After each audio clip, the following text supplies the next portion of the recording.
Let me ask you something that nobody else is going to ask you. Have you already tried cutting back on water at night, and you're still waking up 2, 3, 4 times to use the bathroom? If that's you, I want you to stay right here, because what I'm about to share is the specific reason why that approach alone almost never works, and what actually does. My name is Dr. Alex. I'm a practicing doctor with over 30 years of clinical experience treating nocturia, bladder dysfunction, and age-related urinary conditions. I have worked with thousands of patients, men and women, most of them over the age of 60, and I can tell you with absolute certainty, the advice most people receive about nighttime urination is incomplete at best. At worst, it's making the problem harder to solve. Here's what I mean. One of my patients, Kevin, 78, from Canada, did everything right. He reduced his evening fluids. He stopped drinking after dinner. His doctor was satisfied, but his blood tests came back showing early dehydration. And despite all of that sacrifice, he was still waking up 3 times a night. He came to me baffled, exhausted, and almost ready to accept that this was simply what getting older felt like. It wasn't. And today, I'm going to show you exactly why, and exactly what to do about it. We're going to cover 4 specific things your bladder and kidneys are doing at night that most doctors never explain. By the time we reach number 1, you will understand something about your own body that even most physicians don't discuss with their patients. Before we go further, I want to know your situation. How many times are you waking up at night right now? And have you already tried reducing your evening fluids? Tell me in the comments. Your answer will help me understand what you need most, and I read every single one. Now, let's begin. Here is the first thing I need you to understand, because without this, nothing else I tell you will make complete sense. Nighttime urination, what we in medicine call nocturia, is almost never caused by one single thing. It is almost always the result of 3 or 4 things happening simultaneously in your body, each one compounding the other. This is why cutting water alone doesn't fix it. This is why one medication often doesn't fix it. This is why millions of people go from doctor to doctor, try tip after tip, and still find themselves stumbling down the hallway at 2 a.m. What you need is not one fix. You need to understand the entire system. And that is exactly what I'm going to give you today, in the right order, from foundational to truly life-altering. Do not skip ahead, because each habit builds on the last, and number 1 is the one that will make everything else click into place in a way you have never heard before. Let's start with number 4. Habit number 4, the cutoff window. Your kidneys have a bedtime. Are you letting them sleep? Most people, when they hear "stop drinking water before bed," think this is simple advice. Drink less at night. Done. But here is what your doctor almost certainly never explained to you: why the timing matters, and why getting the window wrong by even 60 to 90 minutes makes a measurable difference. Your kidneys are not passive organs that simply filter whatever you give them on demand. They operate on a biological clock, what scientists call a circadian rhythm, that regulates how aggressively they produce urine at different times of day. During daylight hours, your kidneys work at full capacity, but as the evening progresses, your brain triggers the release of a hormone called vasopressin, also known as antidiuretic hormone. Vasopressin tells your kidneys to slow down, to concentrate your urine, and to let your bladder rest. This is your body's built-in protection against waking up at night. The problem is that vasopressin takes time to work. It is not a light switch. It is a dimmer, and it dims slowly. When you drink a significant volume of fluid within 2 to 3 hours of bedtime, you flood your system before that vasopressin signal has had a chance to take full effect. Your kidneys keep producing urine. Your bladder fills faster than your brain's sleep center can suppress the urge. And you wake up. A 2020 study from the University of Toronto, published in the Journal of Urology, followed 412 adults with documented nocturia. Those who implemented a structured fluid cutoff 2 to 3 hours before bedtime reduced their average nighttime voids from 2.8 per night to just 1.6, a 43% improvement. No medication, no procedure, just timing. Now, here is something critically important that most videos leave out. After the age of 60, vasopressin secretion declines measurably. Research from the University of Amsterdam confirmed that adults over 65 produce up to 30% less vasopressin at night compared to their younger selves. This means that even a small amount of evening fluid, 1 or 2 glasses, can tip your bladder over its threshold in a way it simply would not have 20 years ago. This is not a disease. This is biology. And biology you can work with. But here is the problem I see most often. People implement a cutoff and still wake up. Why? Because they don't account for what they're cutting off. Caffeine and alcohol, even in small amounts, directly suppress vasopressin function.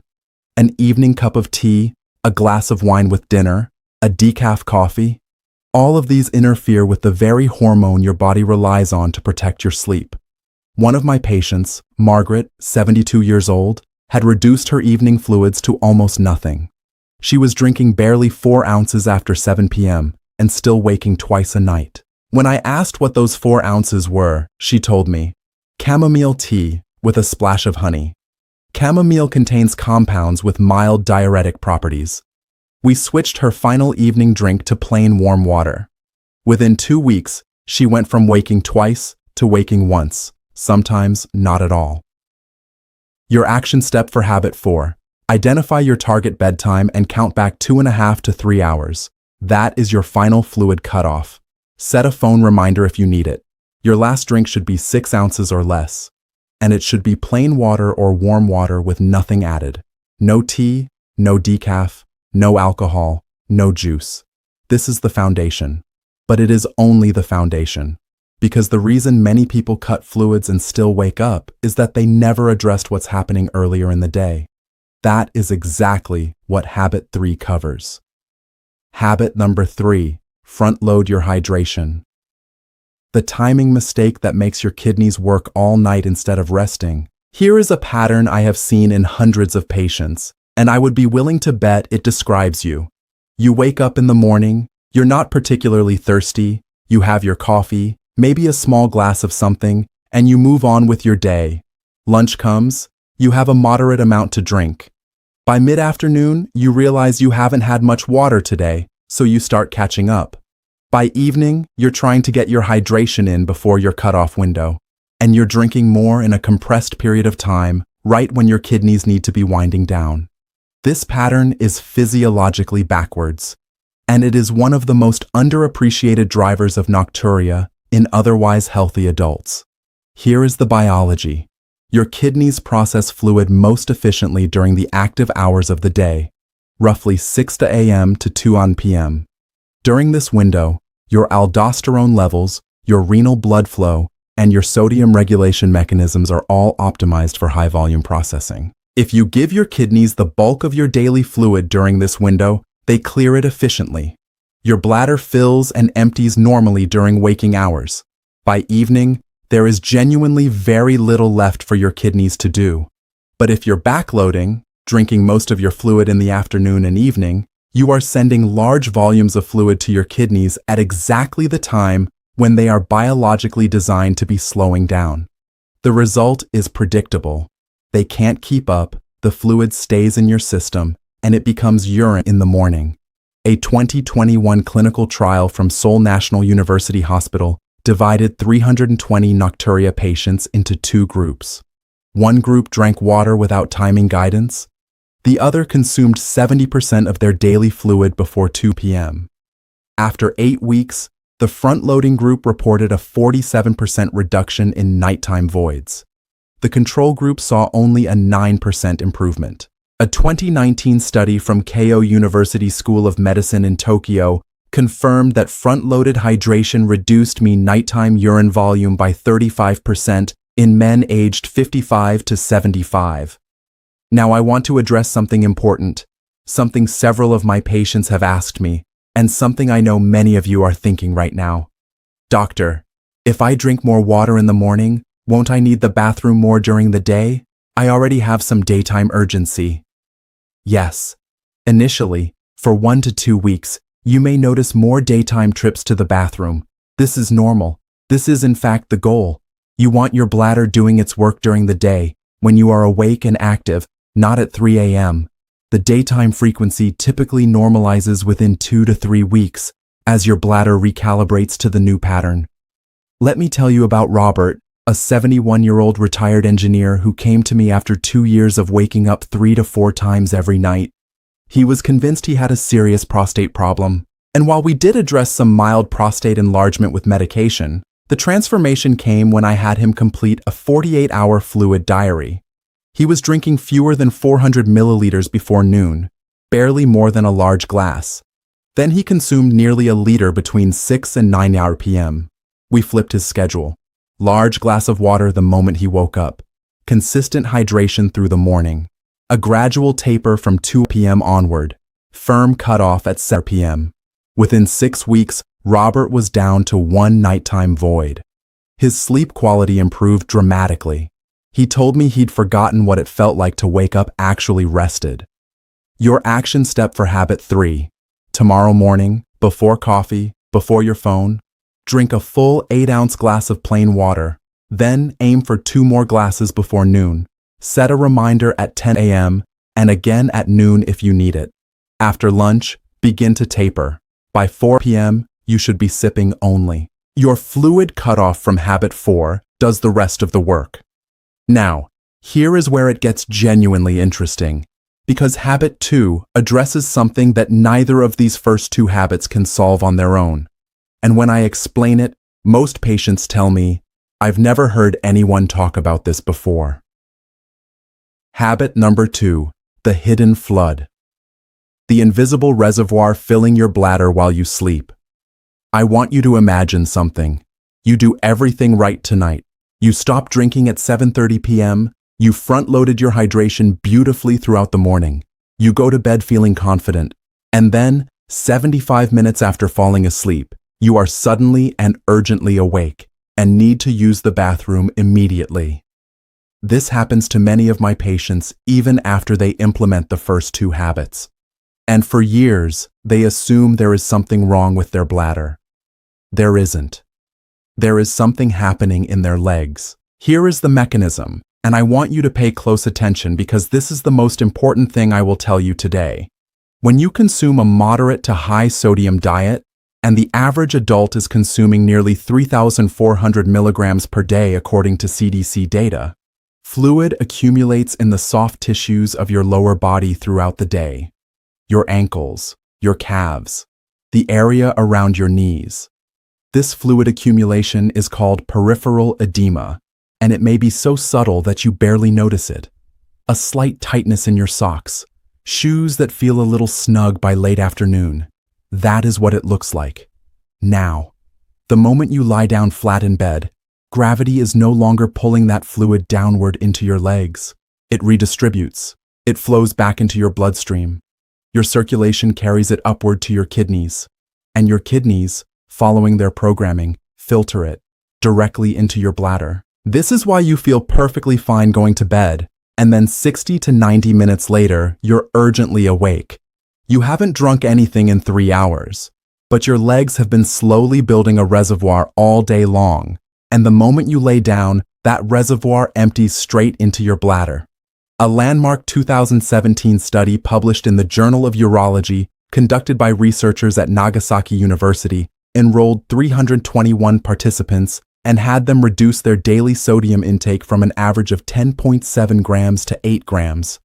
Just that modest reduction produced a 25% decrease in nighttime voids.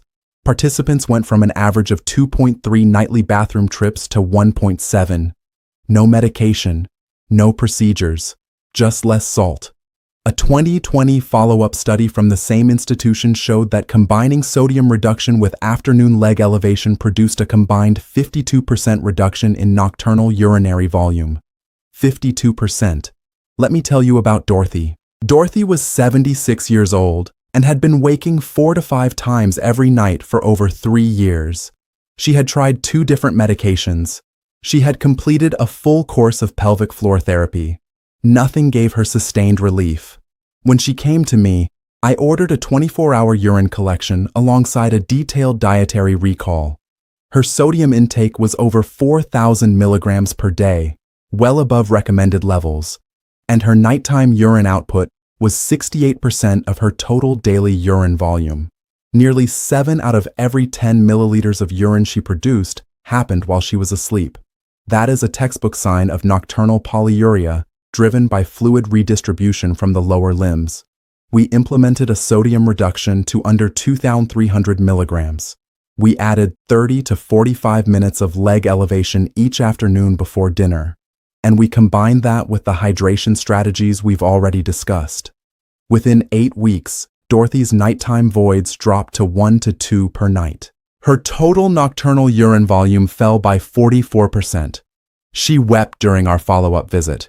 She told me she had been sleeping in a separate room from her husband for 2 years because her constant getting up was disturbing his sleep. 2 weeks after starting the protocol, she moved back. Now, here is what I need you to understand about why this matters even more after 60. 2 age-related changes make this mechanism dramatically worse as we get older. First, the venous walls in your legs become less elastic with age, making it significantly easier for fluid to pool in soft tissue rather than return to circulation during the day. Second, mild decreases in cardiac efficiency, completely normal with age, nothing necessarily alarming, mean that less fluid is pumped back from the extremities during upright activity. Research from Johns Hopkins University published in 2016 confirmed that adults over 65 with even mild cardiovascular aging show significantly higher rates of nocturnal polyuria related to this positional fluid shift than younger adults. Your action step for habit 2. Spend 1 honest week tracking your sodium. The biggest hidden sources are not your salt shaker. They are bread, canned soups, deli meats, sauces, restaurant meals, and processed snacks. Aim for under 2,300 milligrams per day. If you can reach 1,500, even better. Then add this. If you sit for extended periods in the afternoon, at a desk, watching television, reading, spend 30 to 45 minutes before dinner with your legs elevated. A pillow under your calves while you lie on the sofa works perfectly. This allows your circulatory system to return that pooled fluid to your bloodstream and kidneys while you are still awake, so your bladder handles it before bedtime rather than at 2 a.m. These 3 habits form a powerful system, but there is a 4th, and this one addresses the comment I receive more than any other, the question that, frankly, no other doctor seems to be answering. Habit number 1, the return to sleep problem. Waking up once is survivable. Never going back to sleep is what destroys you. I received a message from a woman named Marilyn, 74 years old, very active, genuinely healthy, who had watched a video similar to this one and implemented all 3 strategies faithfully.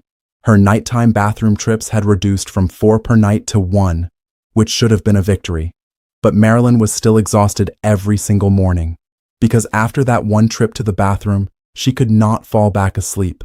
She would lie there for 45 minutes, an hour, sometimes longer, mind racing, body restless, watching the clock.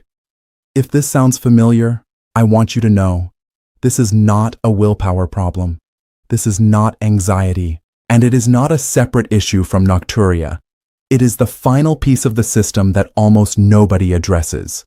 Here is what happens in the body when nocturia has been present for a long time, months, sometimes years.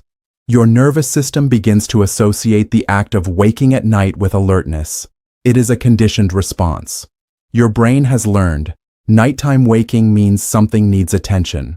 So the moment you open your eyes at 2 a.m., even just to use the bathroom, your stress hormones begin to rise. Cortisol and norepinephrine start creeping up. Your heart rate increases slightly. Your brain shifts from deep sleep architecture toward light wakefulness. And by the time you return from the bathroom, your body is no longer in sleep mode. It is in cautious alert mode.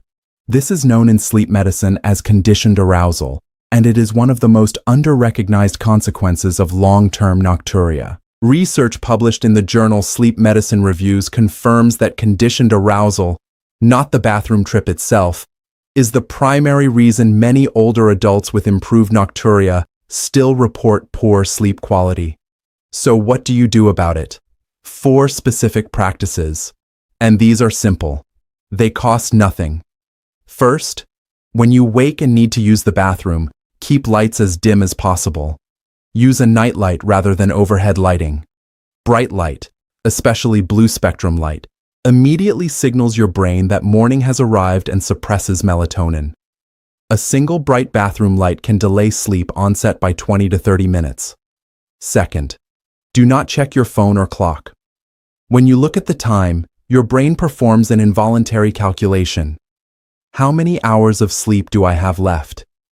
This calculation produces low-grade anxiety that is neurologically incompatible with falling back asleep. Turn your clock face away from the bed. Put your phone face down. Third, on returning to bed, try what sleep researchers call the physiological sigh. A double inhale through the nose, followed by a long, slow exhale through the mouth. This specific breathing pattern activates the parasympathetic nervous system and down-regulates the stress response more rapidly than standard deep breathing. 2 to 3 of these cycles as you settle back into bed signal to your nervous system, we are safe, we are resting, the night is not over. Fourth, keep your bedroom temperature between 65 and 68 degrees Fahrenheit, or 18 to 20 degrees Celsius. Core body temperature naturally drops during sleep, and a cool room facilitates that drop. When you warm the room or wear too much clothing to bed, you raise core temperature and make re-entering deep sleep significantly harder. One of my patients, a 68-year-old man named James, had gone from 3 nightly bathroom trips to 1 after implementing the first 3 habits. But he was still tired every morning because that 1 trip cost him nearly an hour of sleep. We implemented the return to sleep protocol. Within 3 weeks, he was back asleep within 10 minutes of returning from the bathroom on most nights. He told me the double breath technique felt strange the first time he tried it, and then, and I quote, worked like someone flipped a switch. Let me bring this home. Habit 4. Establish your fluid cutoff 2.5 to 3 hours before bed. Make your last drink plain water, 6 ounces or less. Eliminate caffeine and alcohol in the evening entirely, because both directly suppress the vasopressin response your body needs to protect your sleep. Habit 3. Front-load your hydration. Drink the majority of your daily fluid. Aim for 1.5 to 2 liters total, before 2 p.m. Start with a full glass of water the moment you wake up. Let your kidneys do their work during the hours when they are biologically optimized to do it. Habit 2. Reduce your sodium to under 2,300 milligrams per day. Read labels. The salt is hiding in your bread, your soup, your deli meat, not your salt shaker. Elevate your legs for 30 to 45 minutes each afternoon before dinner. Drain the reservoir before you lie down. Habit 1. Protect your return to sleep. Dim lights. No clock watching. No phone. The physiological sigh. A cool bedroom. Recondition your nervous system to understand that a nighttime bathroom trip is a brief interruption, not the end of sleep. These 4 strategies work as a unified system. Each one addresses a different physiological mechanism. Together, they are more powerful than any single intervention, pharmaceutical or otherwise, that I have seen in over years of clinical practice. Now I have 2 questions for you, and I genuinely want your answers in the comments below. First, how many times are you waking up right now? And have you tried cutting water before and still found yourself getting up? Second, out of these 4 habits, which one surprised you most? Tell me, because your specific situation might become the topic of my next video. If this reached you today, if something in here gave you a piece of information you didn't have before, please hit the like button right now. It tells the algorithm that this content is reaching the people who actually need it. Subscribe so you don't miss what's coming, and share this with someone you love who is losing sleep over this problem. Because here is the truth I want you to leave with today. Waking up multiple times every night is not your destiny. It is not an inevitable consequence of getting older. It is a solvable problem. And in most cases, the solution costs nothing but attention and a willingness to change a few habits. Your body is not failing you. It is simply waiting for the right information. Now you have it. See you in the next video.